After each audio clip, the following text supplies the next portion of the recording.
I have a Corvette in the up here on the Beltway. Yeah, it was a 7-speed. This chair goes back a long way. I got to remember not to do that. or unless you want to go viral, we can go viral. Well, I won't fall. But we didn't expect to lean back that far. All right, it is time for unconventional wisdom, and we got we're gonna. Why does it do that? We're gonna let the church say amen today because we got a guest on the show. This is Mr. Lamman Rucker. He is a superstar actor, one of the main characters on the show that's on Opus Network, Green. Good morning, sir. Good morning to Good you, morning. sir. And happy birthday to you. Thank you very sir. much. I appreciate it. So Yeah, still again for the 15th or 16th time. But anyway, let's move on. Good to see you. Good to see you.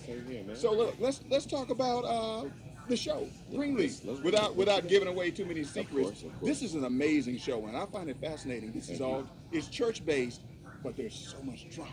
Yeah. So much drama. This is season 3. Yeah. Did you think we just got renewed for season 4? Oh, so there's going to be a season 4. Sir. So that's good. Congratulations to that. Shout out to that. All right, and so thank you all. Thank you all. So look, did you, when it first came on, when you first landed this role on this show, did you think it was going to be such a big hit? People ask me that, and I think most people expected to say, "No, I had no idea." Absolutely. Really? I honestly, why so? I did. Especially once we actually started doing. Look, we had a cast dinner before we shot a thing, and at that cast dinner, it's like once we all met, and I'll never forget the moments of us looking at each other. And even some of the initial just introductions, the few of us who didn't know each other, but then even those of us that did, even the anticipation of seeing each other again that day. Right. But then once we all were sitting there together at the same place at the same time, like literally we all kind of started grinning. We were even just looking at each other like, whoa, like it was honestly, and I'm not joking, you could just almost sense it already. Right. So it was a combination of things. It was just like again, when people talk about energy, like, I think people think that other folks are just making it up. Right. But it really, and again, as artistic and creative people, sometimes I feel like we're a little bit more in tune with that kind of energy, with the energy of energy. Right. But you could just kind of feel it. Yeah. And some of it even starts with Oprah. Honestly, when Oprah's in the room, right, she just got all kind of spiritual eminence coming out of her anyway. So even if you don't have it together, it finds a way to run through everybody and just you just start to soak into each other. Did she handpick each one of you?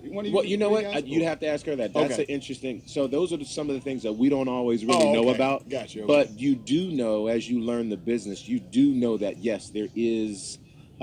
Definitely an approval process. There's what we call going up the line, or as you go through being signed off on to different people. So yes, at some point, she definitely has to say okay. Right. And yes, even if it's just like, all right, you think you guys are good with this? Well, all right, as long as there's nobody I don't want for any reason, I'm good. So you could just feel it at that dinner, and then we were looking around at each other, even like, wow, even the way we all look, like, you could really. I'm looking at my wife and my daughter. I'm like.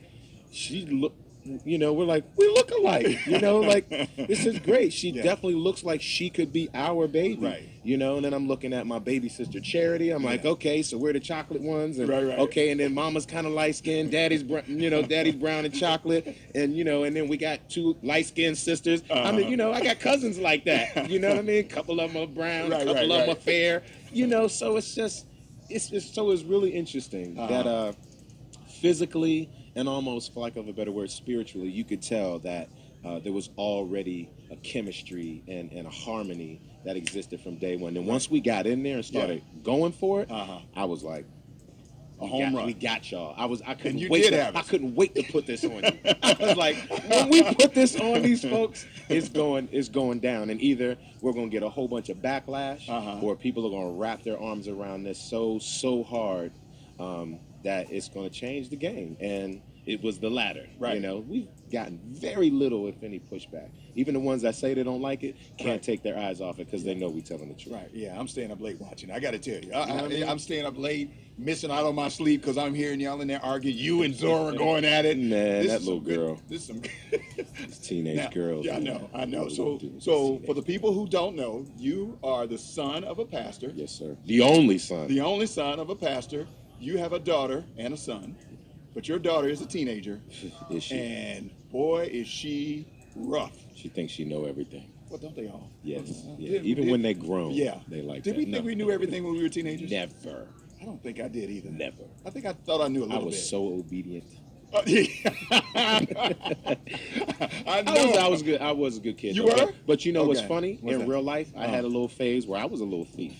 Really? Real talk, hands down, being totally transparent. So that's what's interesting about this. It's like we can sometimes be so afraid, not only for our children, but even, some people are afraid of their children. Right. But, it's really difficult to just see that, you know what, hey, this is just a phase. Yeah. Right? Because for me, that's all it was. Yeah. But what was that about? Right. Sometimes is the more interesting question. Without trying to psychoanalyze or overanalyze anything, that behavior is coming from something or somewhere. And sometimes not for her, it's just a matter of, it's because of something she wants and she can't get it, So, but whatever it is, like, some of us, you just kind of, you get over it. Like, I'm not doing that no more. I know better. That's the thing. So at some point, she'll know better. And she may even know better right now. But because of whatever else is going with her, on with her, the rebellion, the whatever her needs are, whatever her insecurity is, even whatever sometimes this is also a reflection of this really strong, innate desire to be your own person. Right. That's coming through our young people. So it's not something that you squelch and that you kick down and you try to kill. You just have to be very careful about, as adults, and parents, how you shape that energy. But unfortunately, children, because they're young, they misplace it. They misdirect that power and that, what those really incredible instincts and intuitions are. They put it in the wrong place sometimes. I'm going through that right now. So that, in addition to what her weaknesses and vulnerabilities and these other things are that are maybe somewhat deficient in her, these are the things she got to work out, and we got to try to help her work it out. But some of this stuff, like I said, we get through eventually over time with no problem. And there's some stuff, when you see it, hey, if you better be careful, because that might not be going nowhere. It might be a problem for a long time. So it's difficult to know exactly how to respond. Now,